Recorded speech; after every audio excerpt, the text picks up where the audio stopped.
안녕하십니까? 16년간 암 환자들과 함께해온 의사입니다. 오늘은 암 환자분들이 가장 궁금해하시는 식이요법과 건강관리에 대해 말씀드리겠습니다. 암세포가 좋아하는 음식은 한마디로 우리가 좋아하는 음식입니다. 특히 탄수화물은 암세포의 주요 먹이가 됩니다. 탄수화물을 한자로 표현하면 당이라고 합니다. 암세포는 이런 것을 너무 좋아합니다. 암 정밀 검사를 받을 때를 생각해 보세요. 포도당에 방사성 물질을 붙여서 주사합니다. 주사를 맞으면 20초 만에 심장을 통해 온몸으로 퍼집니다. 탄수화물이 마지막에 쪼개진 것이 포도당입니다. 에너지가 들어오면 모든 세포가 뺏어 먹으려고 하는데 힘센 암세포가 다 뺏어갑니다. 암 정밀 검사를 찍으면 암세포가 포도당을 다 뺏어 먹습니다. 금방 놓은 포도당이 다 모여 있는데 거기에 방사성 물질이 발라져 있어서 방사선이 나옵니다. 암이 제일 좋아하는 것이기 때문에 닥치는 대로 먹는 것입니다. 그래서 많은 사람들이 원장님, 저는 탄수화물을 하나도 안 먹어요 라고 합니다. 그런데 하나는 알고 둘은 모르는 것입니다. 우리 정상세포도 탄수화물을 먹고 삽니다. 암세포도 탄수화물을 좋아하고 뇌세포도 탄수화물을 좋아합니다. 그럼 어떻게 해야 할까요? 좋은 탄수화물을 많이 먹어야 됩니다. 좋은 탄수화물은 우리 정상세포한테 많이 가는 것이고 나쁜 탄수화물은 암세포로만 많이 가는 것입니다. 이것이 바로 당지수라는 개념입니다. 나쁜 탄수화물은 맛있습니다. 대신 먹으면 순간적으로 혈당이 확 올라옵니다. 피에 순간적으로 흡수가 되는 것입니다. 그러니까 다 암세포로만 갑니다. 이 포도당은 당지수가 100입니다. 당지수가 높은 음식을 먹으면 먹을수록 순간적으로 혈액으로 탄수화물이 포도당으로 들어가니까 암세포로 다 뺏긴 것입니다. 암 환자가 탄수화물을 먹으면 안 되는 이유가 크게 두 가지가 있습니다. 하나는 나쁜 탄수화물을 먹으면 순간적으로 피 속에 당이 확 올라갑니다. 그러니까 힘센 암세포가 다 뺏어 먹어서 암이 성장됩니다. 두 번째, 나쁜 탄수화물을 먹으면 뇌가 알아차립니다. 혈당 올라갔네. 췌장한테 명령을 해야 돼. 인슐린은 화물차입니다. 피 속에 있는 포도당을 세포로 옮겨주는 택배차입니다. 그런데 췌장에서 인슐린을 만들어서 피 속에 투입시킬 때 암을 키우는 호르몬, 인슐린과 비슷하게 생긴 성장 호르몬이 피 속에 확 투입됩니다. 이것은 피 속에 있는 암세포를 성장시킵니다. 당지수가 높은 나쁜 탄수화물을 많이 먹으면 암세포한테 먹이도 주고 암세포를 성장시키는 성장 호르몬도 분비하니까 암세포가 얼마나 신이 나겠습니까? 그럼 뭘 먹어야 할까요? 탄수화물은 에너지원입니다. 정상세포에 에너지를 많이 줘야죠. 좋은 탄수화물을 많이 먹어야 됩니다. 우리가 에너지가 있어야지 체온도 유지하고 걸어다니고 심장도 뛰고 눈도 보고 귀도 들을 것 아닙니까? 좋은 탄수화물은 먹었을 때 혈당이 서서히 올라가서 서서히 떨어지는 것입니다. 그런 좋은 탄수화물은 골고루 퍼져서 모든 세포에 골고루 들어갑니다. 좋은 탄수화물이 무엇이냐? 채소입니다. 왜 채소냐? 채소의 80%는 식이섬유, 파이버입니다. 우리는 소나 양 같은 동물이 아니기 때문에 식이섬유를 분해해서 포도당으로 만들 수가 없습니다. 그래서 뱃속에 있다가 똥으로 나갑니다. 또 먹는 순서도 중요합니다. 우리는 밥 먹고 나물 먹고 반찬 먹고 이렇게 하지 않습니까? 그런데 양식 먹으면 어떻게 합니까? 샐러드를 먼저 먹고 다른 것 먹지 않습니까? 그 순서는 양식이 맞습니다. 채소를 먹으면 씹어서 삼키기도 힘듭니다. 씹어서 위에서 녹여서 장까지 갈 때 시간이 한참 걸립니다. 그런 다음에 우리가 현미밥이나 잡곡을 먹으면 도달 시간이 맞춰집니다. 당지수가 10인 것하고 1인 것하고 먹으면 5가 아니라 3, 2 이렇게 떨어집니다. 요약하자면 나쁜 것 먹지 말아야 합니다. 암세포가 좋아하는, 암세포를 키우는 나쁜 탄수화물, 빨리 흡수되는 것들. 그게 뭡니까? 흰밥, 밀가루 이런 것 먹지 말아야 합니다. 그 다음에 암을 일으키는 발암물질들 먹지 말아야 합니다. 육가공식품들, 붉은 고기들, 화학적 첨가물들, 짠 것들. 그럼 뭘 먹어야 할까요? 좋은 탄수화물을 많이 먹어야 합니다. 그게 채소입니다. 채소는 혈당지수를 낮추는데 좋기도 하고 탄수화물 에너지도 공급하지만 정상세포의 신진대사를 원활하게 하는 조력물질이 비타민, 미네랄 이런 것들입니다. 그것이 채소에 들어있습니다. 유방암 환자는 유방암 예방과 재발 방지를 위한 노력을 해야 됩니다. 우리나라뿐만 아니라 OECD 국가 전체에서 여성암은 유방암이 발병률 1위입니다. 의학적으로 유방암의 발병인자로 밝혀진 것은 에스트로겐 하나밖에 없습니다. 에스트로겐이 분비가 되어서 유방세포로 들어가서 자극을 하면 유방세포가 세포분열을 빨리빨리 합니다. 그러니까 세포분열을 많이 하다 보니까 거기에서 돌연변이도 많이 생기고 암이 많이 생기게 됩니다. 에스트로겐 관리가 굉장히 중요합니다. 요즘은 점점 여자들이 초경을 일찍 하고 폐경이 늦게 됩니다. 그러니까 전체 생애에서 에스트로겐이 노출되는 시간이 길어져서 유방암이 발생되는 확률이 높아집니다. 에스트로겐은 우리 몸에서 난소에만 나오는 게 아닙니다. 우리 몸에 있는 지방 조직에서도 여성 호르몬이 나옵니다. 요즘은 그 지방이 호르몬 기관입니다. 그래서 유방암 환자들은 살찌면 안 됩니다. 살이 찐다는 건 지방이 늘어나는 것입니다. 그러면 에스트로겐이 많이 나와서 재발의 확률이 많아집니다. 우유에 대해 말씀드리겠습니다. 우리 병원에 오는 환자들이 식단에 우유를 자랑스럽게 이야기합니다. 그런데 어떠한 식이요법에서도 우유를 먹으라고 하는 식이요법은 없습니다. 우유가 뭡니까? 새끼소가 급속하게 자랄 때 단기간에 먹이는 것입니다. 그러니까 소의 유전자에서 만들어진 제품입니다. 그것을 우리가 먹으면 사람의 유전자가 충돌되겠죠. 두 번째는 이 안에 얼마나 많은 성장 호르몬이 들어있겠습니까? 성장 호르몬이 들어있어야지 새끼 소가 막 하루가 다르게 클 것 아닙니까? 그럼 그것을 먹으면 정상세포는 안 커집니다. 뭐가 커질까요? 암세포가 그것을 먹고 하루가 다르게 커지겠죠. 환자들이 콩을 많이 물어보죠. 콩에 대해서는 의견이 분분했었습니다. 콩에 에스트로겐이 있어서 유방암 환자 좀 먹으면 안 된다, 이런 이야기들을 많이 했는데 콩에 들어있는 것은 좋은 에스트로겐입니다. 이 좋은 에스트로겐이 유방세포의 에스트로겐 수용체에 다 달라붙어 있으면 암을 키우고 암을 발생시킬 수 있는 나쁜 에스트로겐이 붙을 자리가 없어집니다. 콩에서 나온 좋은 에스트로겐은 모든 암 환자, 특히 유방암 환자한테도 적극적으로 추천하는 식품입니다. 두유는 정말 좋은 것입니다. 집에서 두유를 만들어 먹으면 원래 콩이 비린내 나고 맛이 없습니다. 그런데 시중에서 사 먹는 두유는 굉장히 식감이 좋고 달달합니다. 그래서 달달하고 맛있는 그 두유는 설탕물이기 때문에 그건 먹으면 안 됩니다. 집에서 두유를 만들어서 드시는 것은 식물성 단백질의 보고이기도 하고 좋은 에스트로겐의 보고이기도 합니다. 두부는 반드시 먹어야죠. 동물성 단백질을 많이 줄이라. 그러니까 단백질을 어디서 보충하느냐? 거기에 대부분이 콩입니다. 이제 비타민C에 대해서 말씀드리겠습니다. 환자들이 와서 저 감기 걸리는데 비타민C 놔주세요. 저 고혈압인데 비타민C 맞으면 될까요? 너무 피곤해. 비타민C 맞춰주세요. 심지어 저 암 환자인데요. 항암만 하고 비타민C로 낫게 써주세요. 지금은 비타민C가 만능 통치약이야. 비타민C만 하고 다른 항암 방사선은 안 하겠다는 사람이 너무 많습니다. 특히 암 환자의 입장에서는 비타민C만 갖고 암을 정복할 수 있다. 그것은 엄밀한 오해입니다. 이제는 진실을 객관적으로 말해야 됩니다. 비타민C는 정말 많은 역할을 하죠. 면역력을 높이죠. 모든 세포의 기능을 좋아지게 하는데 비타민C가 필요합니다. 면역에도 필요하고 해독에도 필요하고 장 건강에도 필요하고 상처 치유에도 필요합니다. 비타민C는 감기에도 효과가 있고 피로 회복에도 효과가 있고 피부 미용에도 효과가 있고 비만에도 효과가 있습니다. 물론 암 환자한테도 도움이 됩니다. 하지만 무조건 그냥 많이 퍼먹으면 된다. 무조건 병원 가서 비타민C 100g씩 맞으면 된다. 이거는 위험한 짓입니다. 비타민C는 용량에 따라서 상반된 역할을 하는 양날의 칼입니다. 저용량에서는 항산화 능력이 있고 면역을 높이는 능력이 있습니다. 아주 고용량으로 쓰면 반대입니다. 활성산소를 일으켜서 세포를 죽이는 역할을 합니다. 감기가 걸려서 면역력 높아야 되거나 야식, 너무 피곤할 때는 비타민C를 저용량을 먹으면 됩니다. 암 환자가 면역력을 높이거나 항산화 기능을 할 때는 저용량을 쓰면 되는데 항암제가 없어서 항암 노릇을 하게끔 세포를 죽이는 역할을 해야 될 때는 고용량을 써야 됩니다. 먹는 비타민C를 얼마를 먹을 거냐는 얘기인데 많은 논문들이 동의하는 게 하루에 맥시멈 2400mg 이상 먹는 것은 바보짓입니다.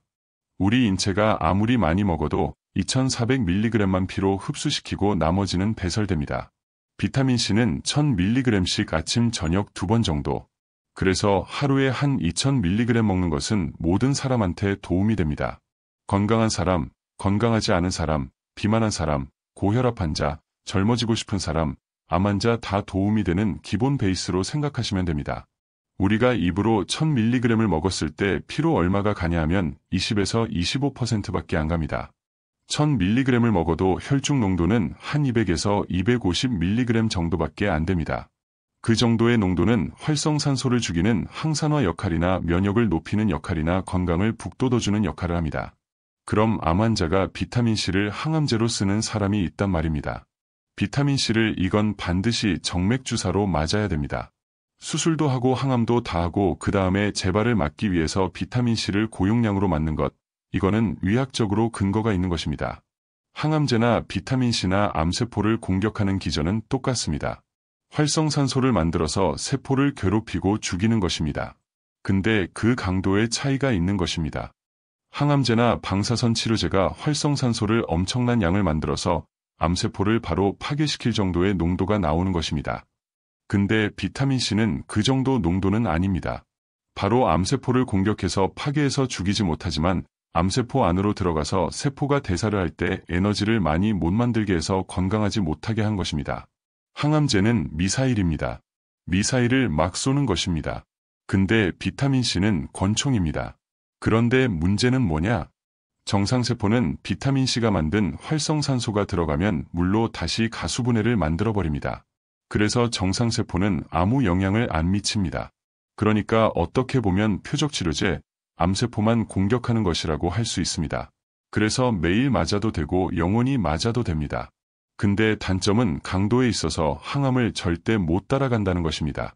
그렇다면 우리는 어떻게 하면 되겠습니까?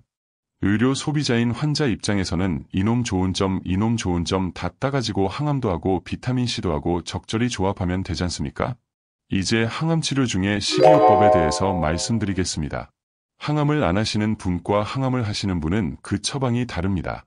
항암을 해서 일주일 못 먹는다. 이분들은 식이요법의 우선순위가 칼로리와 영양소를 보충해주는 것입니다.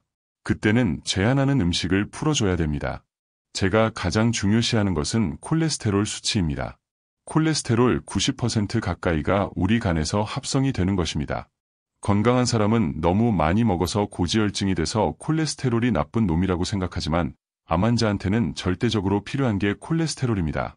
콜레스테롤이 있어야지만 담즙이 나와서 음식을 소화할 수도 있고 스테로이드 호르몬을 만들어서 우리를 위기 상황에서 지탱할 수 있는 체력을 유지할 수 있습니다. 환자하고 보호자하고 제일 많이 싸우는 것 중에 하나가 먹는 문제입니다. 아들, 딸이 며느리가 보양식 해옵니다. 근데 환자분은 먹을 수가 없습니다. 딸한테 미안하니까 먹고 토하는 것입니다. 항암을 하게 되면 항암제가 암세포처럼 빨리빨리 자라는 세포를 공격을 합니다. 암세포처럼 빨리빨리 자라는 세포 중에 하나가 소화기 점막입니다. 구내염이 생긴다든지 미식거린다든지 토한다든지 설사를 한다든지 변비가 온다든지 이렇게 됩니다. 제발 먹는 문제 갖고 싸우지 마세요. 환자는 먹을 수가 없습니다. 먹으면 더 통증 있고 어떤 경우에는 먹으면 출혈합니다. 이럴 때는 치료가 우선이지 일단은 금식해야 됩니다. 그래서 그럴 때는 금식하고 입으로 먹는 게 아니라 혈관으로 먹어야 됩니다. 혈관으로 탄수화물, 단백질, 지방, 비타민, 미네랄을 다 공급해줘야 됩니다. 아직도 많은 환자나 보호자들이 치료 그러면 암을 치료하는 것만 치료라고 생각합니다. 아주 초기에 발견을 해서 완벽한 수술을 한 분이 아니라면 이 암은 상당히 오랫동안 치료를 진행해야 될 가능성이 있습니다. 재발 전이된 환자의 경우라면 장기간 투병을 해야 한다면 증상을 완화하는 치료가 무엇보다 중요합니다. 그 중에 첫 번째가 통증 조절입니다. 아, 엄마 좀 참아. 아빠 아픈 거 참아. 진통제 먹으면 몸이 나빠 이러면 환자는 하루하루 나빠집니다. 제가 20년째 해보니까 항암만 믿고 하시는 분보다는 항암도 하면서 식이요법도 좀 거기에 맞게끔 확실히 그냥 보양식만 먹일 게 아니라 식이요법이 되도록 전문가한테 처방을 받고 하시고 또 입으로 못 먹는 것을 혈관으로 맞아갖고 보충하시고 이렇게 하시는 분은 예후가 완전히 달라요. 식이요법을 할 때 사람들은 그 재료만 중요시 생각합니다. 뭐가 암에 좋아? 뭐가 폐암에 좋아? 그것도 필요하지만 더 중요한 건 전체 식이요법의 플랜을, 구도를 어떻게 짜느냐가 중요하죠. 첫째는 뿌리 채소를 포함해서 여러 가지 식물성 재료를 정말 골고루 먹어야 됩니다. 한 가지 채소에 모든 영양이 다 들어올 수는 없지 않습니까? 두 번째는 전체식을 해야 됩니다. 통으로 먹어야 됩니다. 그러니까 껍질을 깎지 않은 현미를 먹어야 됩니다. 그 다음에는 당지수를 낮추는 방법. 당지수를 낮추는 게 꼭 어떤 음식을 먹어야만 낮추는 게 아닙니다. 당지수가 높은 것과 낮은 것을 같이 먹으면 당지수는 더 낮게 떨어지는 것입니다. 샐러드를 먼저 먹고 그 다음에 과일을 조금 먹고 그 다음에 현미밥 먹고 그 다음에 단백질 먹고 견과류 먹고 이런 식으로 먹으면 제일 먼저 먹은 채소가 천천히 내려가서 장에 있고 그 다음부터 먹은 것은 빨리 가서 여기서 만나지 않습니까? 식이섬유는 수분을 흡수해서 뒤에 있는 당을 흡수합니다. 그래서 막 불어가지고 이게 대변으로 나가니까 변비 해결되고 그리고 오랫동안 불어있으니까 포만감에 많이 안 먹으니까 비만에도 좋은 결과가 나갑니다. 또 하나는 무조건 오래 씹어 먹어야 됩니다. 모든 음식을 씹어서 천천히 드시고 이런 식으로 하면 절대 당지수 때문에 문제 생기지 않습니다. 마지막으로 아주 무서운 암을 진단받았지만 결과가 좋은 분들의 특징이 있습니다. 첫째는 처음에 진단받았을 때 분노, 억울함 이런 걸 빨리 극복하고 빨리 본인의 위치를 찾아서 내가 어떤 노력을 해야 될까? 마음으로부터 절실함이 와야 됩니다. 아, 나는 정말 꼭꼭 살아야 돼. 이런 절실한 마음이 있어야 됩니다. 정확하게 당신의 위치가 어디인가? 내가 지금 어떤 상태에 있는가? 그러면 내가 선택할 수 있는 방법들이 뭐들이 있는가? 우선 수술이 가능하면 반드시 수술해야 되죠. 항암도 할 수 있으면 해야죠. 방사선도 할 수 있으면 해야죠. 처음에 본인의 상태를 잘 알아야 됩니다. 모든 병이 다 옛날로 돌아가야 되나요? 안 그렇잖아요. 고혈압도 옛날로 못 돌아가고 당뇨도 옛날로 못 돌아가는데 어떻게 암이 옛날로 돌아갑니까? 치료 목표를 같이 환자분하고 보호자하고 상의해서 합리적인 목표를 정해야 됩니다. 나이가 들어서 세포가 노화가 되어서 변성이 되어서 퇴화가 되어서 온 질환들은 다시 옛날로 돌아가는 게 목표가 아니고 병원의 도움을 받고 또 본인이 노력을 해서 남은 기간 동안 다소 불편하지만 큰 문제 없이 지내겠다. 그래서 내 또래 친구들하고 같이 혈압약도 먹어가면서 당뇨약도 먹어가면서 건강하게 늙어간다. 이걸 목표로 삼으셔야 됩니다. 그리고 제가 환자들한테 부탁하는 게 뭐냐 하면 환우한테 물어보지 마라. 지금은 정보가 너무 넘쳐나요. 그리고 환우들끼리 뭉쳐서 환우 단체가 너무 많아요. 진리는 다수결이 아니거든요. 그래서 초창기에는 전문가의 말을 들으셔야 되고 초기에 나침반을 가이드 받아야 합니다. 우리 환우분들 중에서 진짜 혼자 공부 많이 해가지고 막 많이 아는 분들이 있습니다. 그러나 제가 보면 혼자 하면 실패합니다. 암은 뭐냐 하면 초기에 가능한 방법을 그리고 증명되어 있는 것을 할 수 있는 모든 것을 동시에 융단 폭격처럼 해도 부족하다. 두 번째는 머리가 같이 움직여줘야 됩니다. 머리가 냉철함이 있어야 됩니다. 대학에서 나한테 이렇게 도와준대. 그런데 이거는 나한테 이런 도움이 있대. 그럼 나는 이 부분이 부족해. 이거는 내가 해야 되겠구나. 이런 마음을 가져야 되고 그러면서 그 모든 것들에 대해서 사실 공부를 좀 하셔야 됩니다. 공부를 진지하게 하는 것입니다. 아, 그래서 이게 이렇게 먹어야 되고 이렇게 먹어야 되고 이게 맞는 말이네. 그리고 항암도 이래서 해야 되고 수술도 해야 되고 비타민 주사도 맞아야 되고 해독도 해야 되고 공부를 좀 하셔야 됩니다. 그 머리가 이해가 되어야 됩니다. 그러고 몸이 따라가 줘야 됩니다. 그러면서 한번 해보는 것입니다. 그러면 몸이 변하고 바뀌는 걸 느낍니다.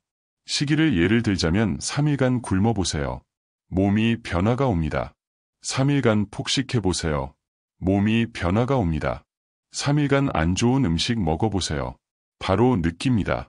3일간 정말 건강식을 해보세요. 바로 옵니다. 이렇게 딱 되면 이렇게 세팅이 되면 물론 그 가이드 해주는 도와주는 분들이 있어야 됩니다. 제일 중요한 게 배우자 가족이 지지를 해줘야 됩니다. 그렇게 해서 자포자기 안 하고 노력을 하면 반드시 좋은 결과가 있습니다. 그리고 이분들의 특징은 뭐냐 하면 한번 딱 마음을 먹으면 흔들리지 않아요. 환자들이 제일 두려울 때가 뭐냐 하면 항암하면 2달마다 검사 찍고 결과 보잖아요. 결과 보러 갈 때가 제일 두렵습니다. 근데 이분들은 특징이 결과 안 봅니다. 보호자만 보라 그래요. 결과 안 좋으면 어떡하겠다는 거야? 나는 그냥 내 할 일 열심히 할 거야. 항암이면 항암, 수술이면 수술 열심히 하고 식이요법하고 운동하고 뭐 비타민, 해독이면 해독, 그 스케줄 열심히 할 거야. 그냥 머리를 초등학생처럼 비우고 단순하게 사는 것입니다. 그런 분이 성공하는 것입니다. 핵심은 균형입니다. 극단적인 선택보다는 수술, 항암, 방사선 등 가능한 표준 치료를 받으면서 동시에 올바른 식이요법, 영양관리, 스트레스 관리를 하는 것입니다. 가장 중요한 것은 희망을 잃지 않는 것입니다. 한번 치료 방향을 정했다면 흔들리지 말고 꾸준히 실천하세요. 검사 결과에 일희일비하지 말고 자신이 할 수 있는 최선을 다하는 것이 중요합니다. 오늘 말씀드린 내용은 일반적인 정보로 개인차가 있을 수 있습니다. 실제 치료와 식이요법은 반드시 담당 주치의와 상담 후 결정하시기 바랍니다. 암과의 싸움에서 여러분이 승리하시길 진심으로 응원합니다. 구독과 좋아요로 더 많은 분들께 도움이 되도록 해주세요. 감사합니다.